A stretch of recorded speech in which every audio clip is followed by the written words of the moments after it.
Thank you for joining us today on the Moms Who Know podcast, the podcast for moms who know that when they take care of themselves, they can take better care of everyone else. Today's podcast is sponsored by Your Dinner is Planned.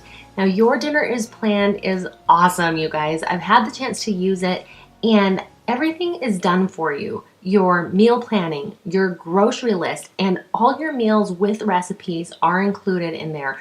You can get all the details at momswhoknowpodcast.com/dinner. And it is really going to help make things simpler for you around meal planning, around meal time, which is awesome because the dinners are healthy. They're easy and quick to prepare. So I hope that this is something that can really simplify your life. Today's podcast is a lot of fun. I really enjoyed this. This was a special request from Jennifer Crystal. She requested this in the Moms Who Know podcast group. And if you're not in that group, you might want to go and join that on Facebook, because that is where I get to listen to you and hear your feedback. And I had asked what listeners wanted to hear, and Jennifer Crystal is about to have her first baby. And so she had requested a podcast for new moms. And so Meg Tilton from the 8 Cow Life is on the show today, talking about motherhood and about becoming a new mom and about what motherhood looks like in reality. There's so many great takeaways in this show, whether you're a new mom or you've been a mom for a while. So you're really going to enjoy this episode. Let's get to the show. Hello and welcome to the Moms Who Know podcast. I'm your host, Chanel Nielsen, and I'm joined today by Meg Tilton. Meg, thank you so much for being on the call. Thanks so much for having me. I'm super excited to be here. I'm excited to talk to you and to learn from a fellow mom of 5 about all things motherhood. We're going to talk about motherhood journey today, and specifically getting started with motherhood. And Meg is definitely qualified to talk about this. I've said before, I don't think there's any real such thing as a parenting expert. And yet we all have areas of expertise in our parenting. And so we're going to talk about some of yours today, which I know you have. Now, Meg is a life coach. She was out of the workforce for 12 years as she had her 5 kids, who she calls kidlets, which I think is super cute. I call my kids kidlets too. We were talking about that before the call. And so after 12 years of being home with them, she came back to the workforce as a certified life coach. And she has a podcast that I've listened to, which is fabulous. It's called the 8 Cow Life. So to start off, I would love to hear a little about your podcast, but the name, most of all, where does that name come from? The 8 Cow Life. Yeah, I know. It is always interesting to people when they hear that, if they're not familiar with where it comes from, which is a movie that was put out by the Church of Jesus Christ of Latter-day Saints over 20, 30 years ago, I believe, the original one, called Johnny Lingo. And it was about a man who came to an island to find a wife. And on that island, when men would come to get a wife, they would typically give the prospective wife's father cows. And so he wanted to marry this girl, and she was considered really not very attractive and ugly. And so everybody was saying to her father that she would only probably bring him 1 cow, if that. But then when Johnny Lingo came to give her father the cows, he brought 8 cows, which was unheard of on the island at the time. And he ended up marrying her and took her off the island. And then she came back. A couple months later, they came back to the island, and she was like this beautiful woman. And her father, I think the really funny thing in the movie is her father thinks that he got gypped, like she was really worth way more than 8 cows. But he was thinking, I'm not even going to get that. So the reason why I named my podcast The 8 Cow Life is because I really have this passion for helping other women in the Church of Jesus Christ of Latter-day Saints, or really any woman, to see the beauty that's in their life and the beauty that comes from all aspects of their life, and that their life is beautiful no matter what, because it's their life. And that's so amazing. And I really push, actually, in my life coaching I really work with women who want to find a passion outside of motherhood, because I think that that really is a huge contributing factor to having a beautiful life. Is having balance is really a hard thing to achieve in life, I think, but feeling more fulfilled and like your life has purpose in all areas is really what makes, I think, women become the best versions of themselves. So I'm kind of like the Johnny Lingo, I guess, that I'm trying to help women see the beauty in their life and that they're beautiful no matter what. So That's awesome. I love that story. I grew up with that movie, Johnny Lingo, and they did a remake that was really cute. And just that whole concept of being an 8-cow woman is, it's funny, but it's really meaningful too at the same time. And I love that you are helping women to see that in themselves. So that's a great name and a great motto and mission that you have. Thank you. So Thank you have 5 kids, and tell us a little bit. We want to go back in time to before you had kids and kind of how your whole motherhood journey started. So take us back to that time. Yeah.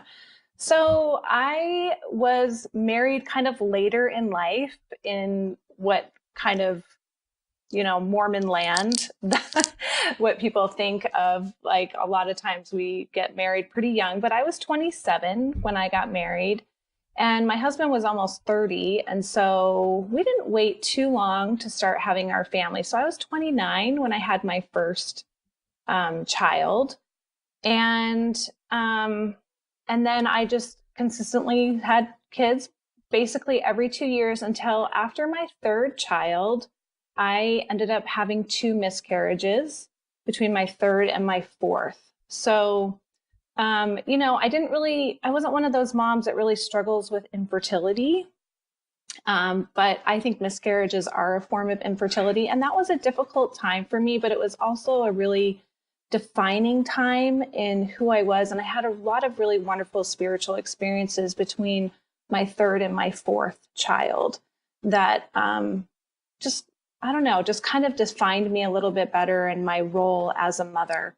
I always wanted to be a mom. I knew that from very young, and I was raised wanting to be a mom.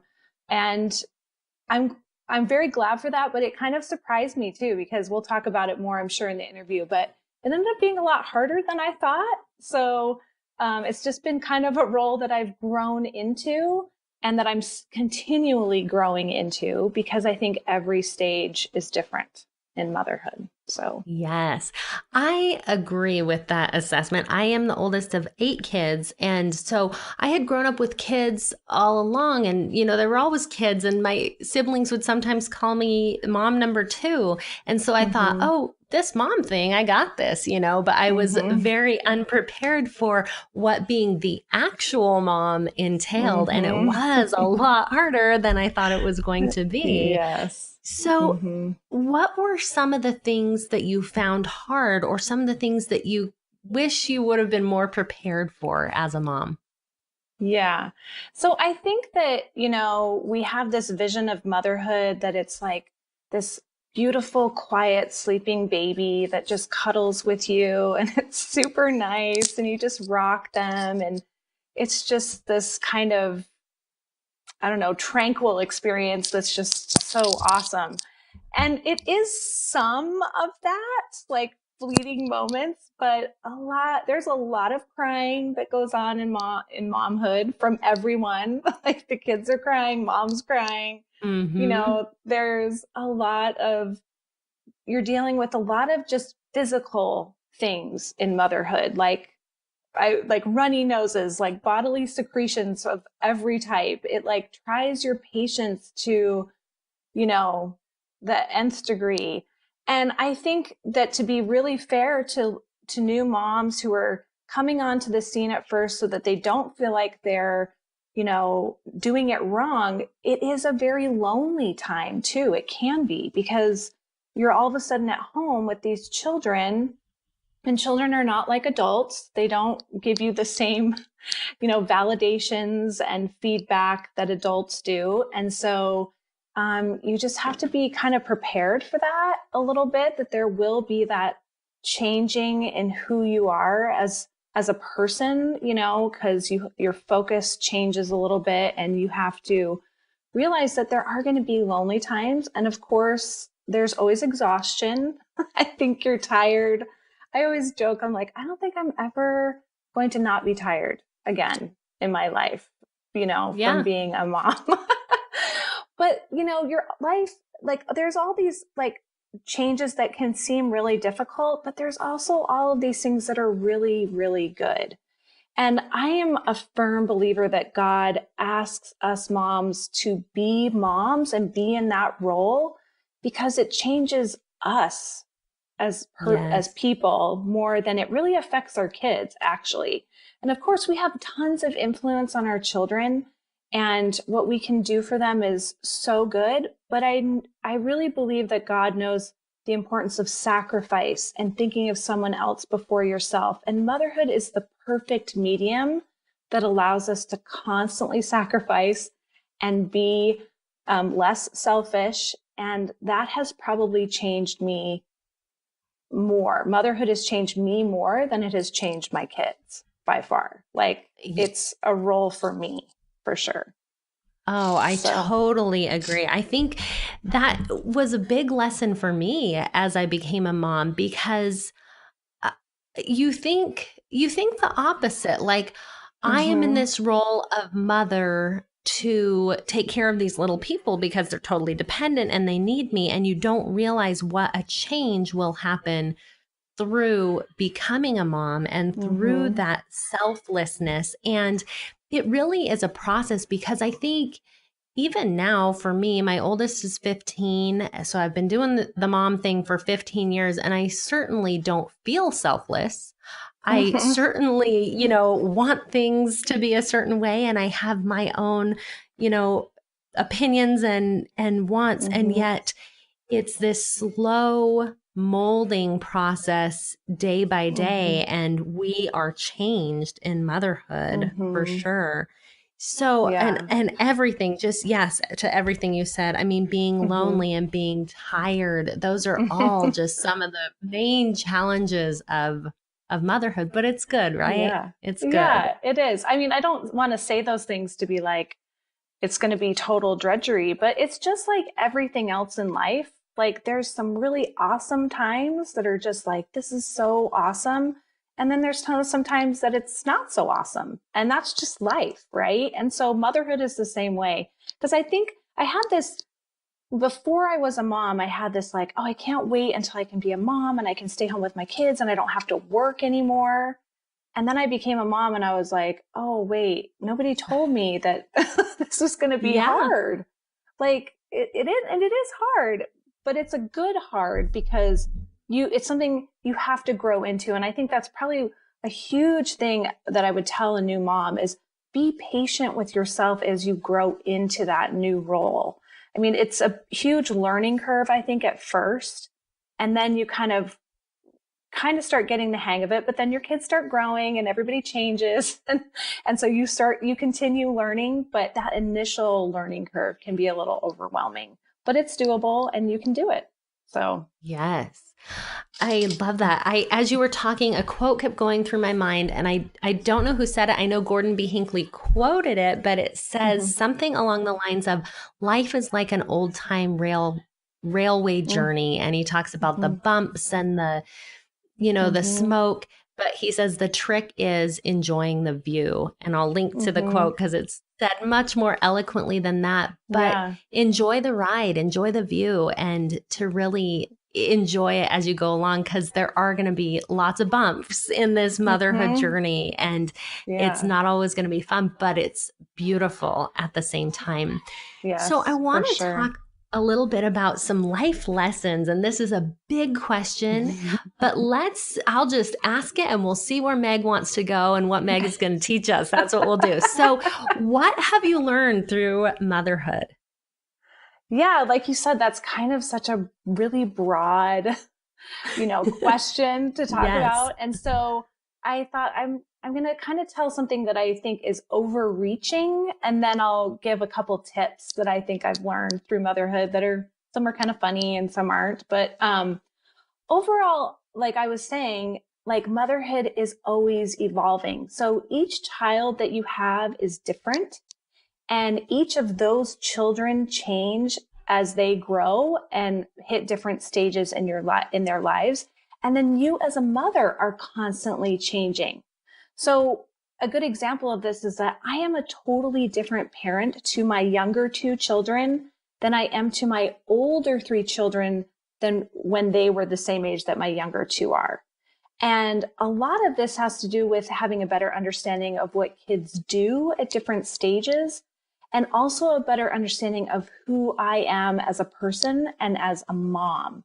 So my mothering style is as unique as I am. And I really think the faster any mother can learn that fact that her mothering style is totally unique to her, and she can embrace that and accept it and be okay with that fact, then she is not only going, she's going to not do the things that maybe all the other mothers are around her, and she's going to do them her own way. And then she will become a better mother because of that.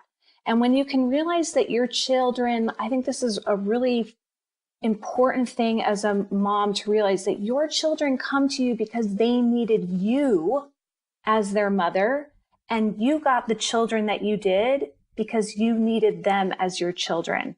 And when you realize that, it really frees you to be the mother that God has always intended you to be. And so there's not this stigma and this pressure to be like everybody else. It really frees you to be your own unique mother, which there are as many different mothering styles as there are mothers, I believe. So that's kind of my overall thing that I've learned so far in motherhood. Of course, I'm still on this motherhood path. I will be on it forever and I will Yes. learn many more things, but that's probably the biggest overall one that I've learned so far. But then I've also have a couple tips that I think are really helpful for especially new moms who are coming into motherhood. And the first one would be get help. Like, you cannot mother alone. There's that saying that goes, it takes a village to raise a child. And I really think it should be more like, it takes a village to be a good mom, right? Because Oh, I like it. Yeah. you need all of this support. I've been reading a book by Jessica Honegger. She has a great new book out called Imperfect Courage. And in that book, she talks a lot about the importance of sisterhood.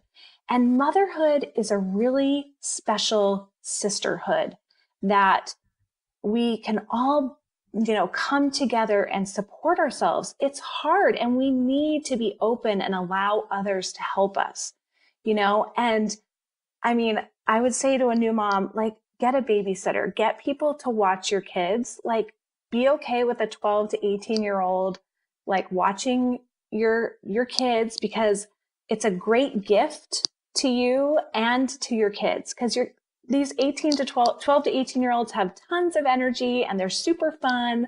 Like, my kids love this college girl that comes over and babysits every once in a while for me. She has tons of energy that I don't have. She's way more fun than I am at times.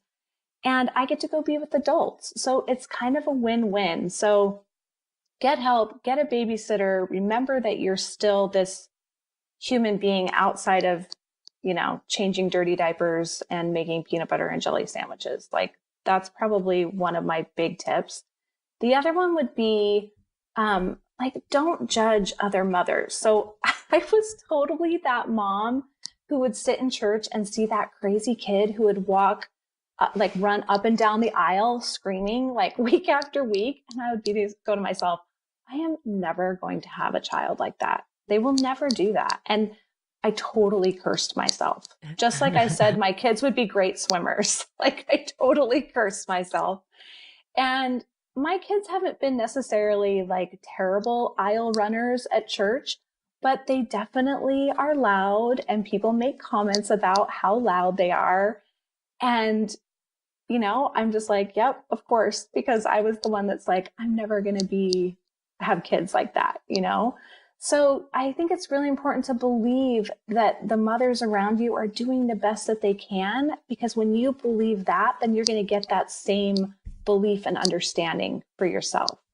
So that's tip number 2.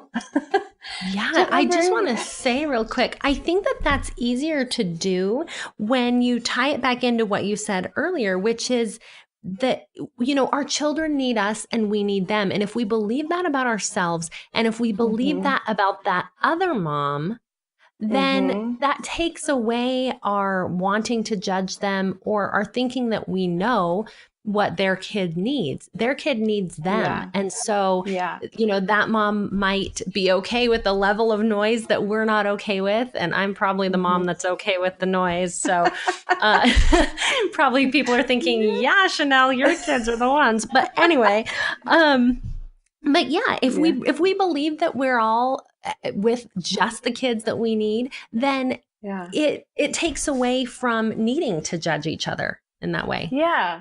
Yeah. Because I've noticed, I've really tried to implement that when I've seen children do things that I'm like, I would never because I still do it. It's not just because I have kids now. It's not like I don't be like, I can't believe they're letting their child do that. But also because I am a mother, I'm like, I don't know what was going on in their house last night, and that maybe that child was up all night long and was sick, or, the mother was dealing with something else, or there was some other issue that was going on that is now causing this child to behave in such a way. And so there's just so many outlying things that you don't know that are contributing to what you may be seeing in a certain time period, that you just have to kind of back off and just be like, they are the ones that know best for that child. And I'm just going to try and support her and be like, I totally get it. You're doing a great job. Just keep going. So yes, you just really have to do that. So yeah. So another piece of advice I would give, this is kind of a really practical piece of advice, is don't ever try to potty train your boys until they are at least 3 to 3.5. So, oh my gosh. Amen. Amen. Yeah. So this was probably hands down the best advice I ever got about from someone. I got it from my pediatrician. He said to me when my oldest boy was kind of getting towards that age, he's like, don't even try. He'll potty train himself between 3 and 3.5. And it was true. He did it. Like, we never had to have pull-ups. And he was dry through the night after like 1 or 2 nights. Now I still have a boy. I have to potty train. My youngest is a boy. So we'll hopefully see this through to the end, but it proved to be very true for me. So potty training is something I think that moms really want to rush into because they think that their life's going to be so much easier once their child is potty trained. And I get it to an extent, but man, it's nice to have a diaper on them, because sometimes you may be in Target in the back with a cart full of stuff and they're like, I gotta go. And they always need to go at the opposite end of the store from the bathroom. Yes. Right.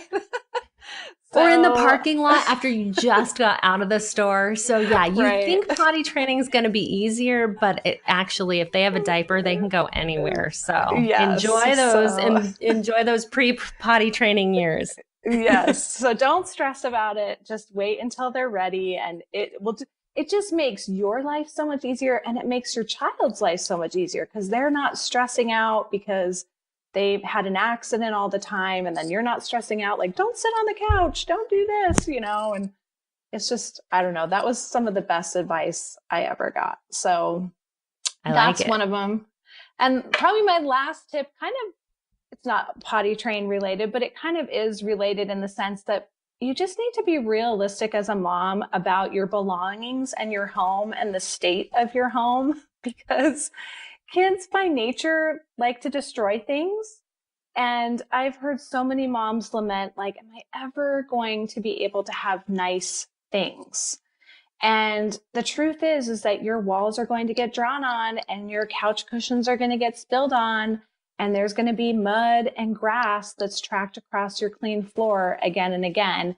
And I'm not saying that you need to give up those ideals of having a clean and orderly house. I definitely think you should strive for that, but I really think that you need to be more realistic about what actually will happen in your house and what kids will do, because it's just their nature to want to make messes. So just kind of, if you can really kind of learn how to just take it down a notch and not be so uppity. I usually have a threshold of a certain amount, and then I'm like, okay, now we all have to clean because I can't take it anymore. Yes. And we just clean everything, and then I'm like, okay, mom feels better, and that's exactly where I'm at. Yeah, it gets to a certain point and then I can't handle it. But it's when you have so many people going through your house, it can be really stressful to try to keep it, model home perfectly clean. And I don't think that is what my kids want. They don't care so much. They want a place where they can play and be comfortable. And so I think that you have to have that balance, right? Of comfortable for mom, comfortable enough for kids and mom at the same time, which can be kind of hard to balance and juggle. And I'll just throw out there for any listeners who haven't heard it, Becky Rappenchuck, who is Clean Mama, was on the show, and she had a great little cleaning routine to get your house clean in like 10 minutes a day. And that's been really a lifesaver for me because I don't want to spend hours. And when I do spend hours cleaning my house, then I'm like, I get frustrated with my kids because they mess it up. And it's nice to just have a little cleaning routine and realistic expectations. That combination keeps us all happy and sane. Yeah. Totally. Yep. Yes. For sure. So to finish up, I'd love to just hear, looking back. So after you've been a mom for a while and you have this experience, looking back, what would you tell your pre-motherhood self, or as your, the next generation of moms, what would you tell them of things that you feel like are important for them to know as they start this motherhood journey? Any final thoughts on that? Yeah, it's just an interesting question, because I'm like, what would I have told myself? And I kind of had to go back to, the very beginning of motherhood, when you go to have a baby. So I think when we think of motherhood, like I was saying earlier, we have this like perfect vision of what it's going to be like, kind of a Hollywood vision of what motherhood should be like. And realistically, none of our lives ever go like that Hollywood perfect mother does. And so I think that kind of starts when there's so much emphasis and so much pressure to have this like amazing birth experience, right? I don't know about how it was when you had your babies, but like I was like, I want to do it naturally, and I want music, and I want I want it to be this just totally awesome experience when this new person comes in the world. And I totally get that. Like, I loved going to have my babies. It's one of my favorite things to do, actually. And if I had more energy and I wasn't so old, I would go have more. You'd go do it again. I do go do it again. But I'm like, I know it comes after, and like, yeah, I'll just wait on that. I'll wait for my daughters and my sons to have children and go experience it through them. There you go. But we want everything to be so perfect, and we can get so caught up, again, like I'm saying, in this birth experience, because I think the birth experience is really a metaphor for like the rest of mothering. So we feel like if we fail in some way, like if we get an epidural, or we can't breastfeed our children the way that we wanted to, or we had to have a C-section, that, we set ourselves up to be like, I haven't even really started parenting this child, and I'm already failing. And the thing is that there is no plaque anywhere on any wall in a birth experience that says she gave birth to this baby naturally and she breastfed like like an amazing mom. And there's no plaques anywhere. And really, there's no plaques anywhere for motherhood, because we like to lay on all these layers of guilt of what we're not instead of what we are, And so what are you as a mom? What are your individual gifts? And how are you as a person? Like, that's, like I was saying before, is exactly what your kids need.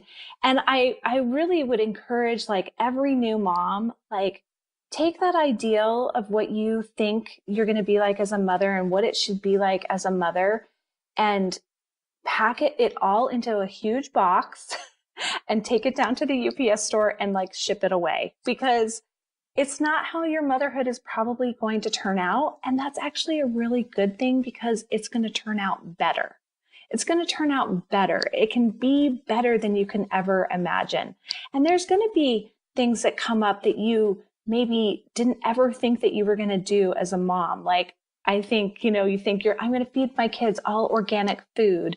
And yet you find yourself when they're 3 years old and you're pregnant with your second child and you're so tired and you're laying on that couch and you're handing them like Oreo after Oreo just to keep them quiet so that you can take a nap. Or you think your child should never like watch a movie or be on any form of screens. But then you're like, when they're 2, you're like, here, sit down and watch a movie for 5 minutes so I can go take a shower. Like, you're not going to ruin your children. Children, I think the most amazing thing that my children have taught me is that they are resilient, they are super forgiving, and they give you chance after chance after chance, and they love you exactly how you are. They don't have a preconceived notion of how you should be as their mother. They just want you. That's all they want. They just want who you are. And I think that that's what it really comes down to when, it says in scripture that we should be like little children. And I think that that's the greatest example that they give us, is they accept us exactly how we are. Like, my kids love me if I'm 50 pounds overweight. They love me if I have zits on my face. They love me with no makeup on. They are always going to love me. So just know that because you are their mom, that's the greatest gift that you could give them. And just embrace who you are, embrace who they are, and it's all going to be fine. And you're going to do a great job, and it's all going to work out. So, oh my goodness. See, you guys, so encouraging. And I just love it because Meg, this has been really powerful. I think that thank you. People embarking on this journey of motherhood can take a, sigh of relief. Like, I got this. I'm enough. You are enough. And I think that that's, the biggest takeaway is you can do this. And so I think that that's just a really powerful conversation. And I just want to end with something that is not super deep or powerful, but just to let you know how it can go as a mom is my third son, I was pregnant when my third and fourth are 19 months apart, and I was sick and pregnant and laying on the couch, and you were talking about feeding him Oreos, and this flashback just came to me. I'd feed him breakfast at the table, but snacks, those were all found under the table. He would say, I'm hungry. And I would say, go find something on the floor. And so, you know what? He turned out great. He's 10 now and he's doing well. So you're just going to do your best, and it's just all going to work out.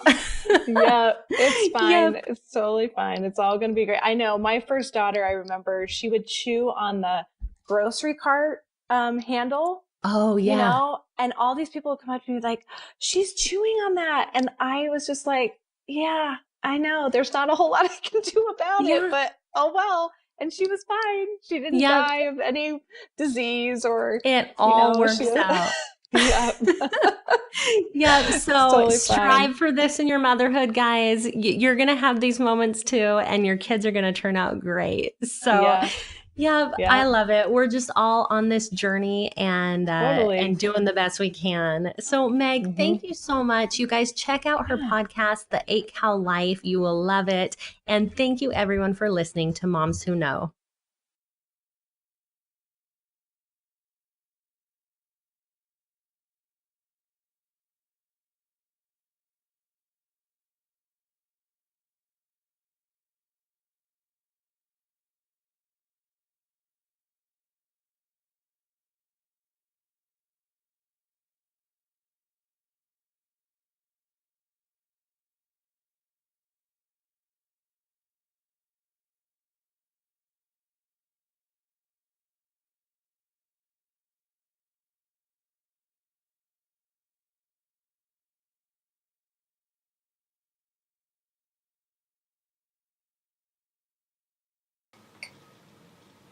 I really enjoyed that conversation with Meg and learning from her and just being able to feel like I'm doing enough as a mom. And I hope that you guys felt that too, and you feel good about your motherhood and you can go through the rest of your day and the rest of your week just knowing that your kids need you and that you're doing a good job. I wanted to let you know that I am on Instagram at Moms Who Know Podcast, and I would love for you to come and join me. The Facebook group that I mentioned at the beginning of the podcast, the Moms Who Know Podcast group on Facebook, or my Instagram at Moms Who Know Podcast, are both great ways for me to be able to hear you. I so appreciate that you're coming to the podcast, that you're listening every week. But I want this to be a two-way conversation, so I would love to hear from you. Please go to Instagram or Facebook, whichever you prefer, and I would love to hear from you there and get to know you a little bit. As always, show notes can be found at momswhoknowpodcast.com, and I'll see you here next week.